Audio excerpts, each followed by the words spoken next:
Question analysing. S, இதுக்கு first தேவை நம்மகிட்ட கொஸ்டின் கண்டிப்பாக இருக்கணும். ஒன்று எழுதி வச்சுக்கோங்க, அல்லது இது என்னை மாதிரி பிரிண்ட் அவுட் வச்சுக்கணும். ஓகே, இப்போது இதில் நம்ம எந்த கொஸ்டின் பற்றி பார்க்க போகிறோம் அப்படின்னா, யூனிட் 1லேருந்து கேட்டிருக்கக்கூடிய கொஸ்டின் பற்றி தான் நாம் பார்க்க போகிறோம். First question, which age was marked with scepticism and religious uncertainty.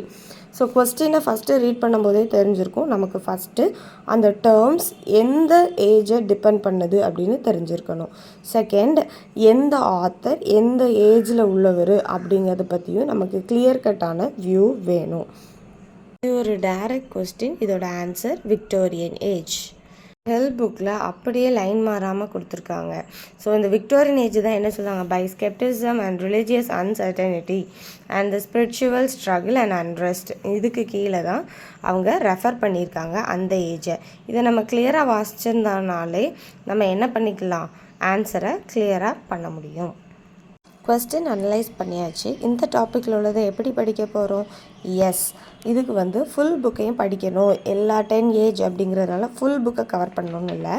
அந்த புக்கில் ஒவ்வொரு ஏஜ் ஸ்டார்ட் பண்ணும்போதும் அந்த ஏஜ் பற்றின டீட்டெயில்ஸை ஃபஸ்ட்டு பேராகிராஃபில் ஃபஸ்ட்டு டைட்டிலில் கொடுத்துருப்பாங்க. ஸோ அதை மட்டும் ரீட் பண்ணி இந்த பாயிண்ட்ஸை எடுத்தாலே போதும். ஒரு கொஸ்டினுக்கான கிளியர் கட்டான வியூ நம்ம கையில் கண்டிப்பாக இருக்கும். இது உங்களுக்கு யூஸ்ஃபுல்லாக இருக்கும்னு நினைக்கிறேன். Like, share and subscribe. சேர்ந்து வளருவோம்.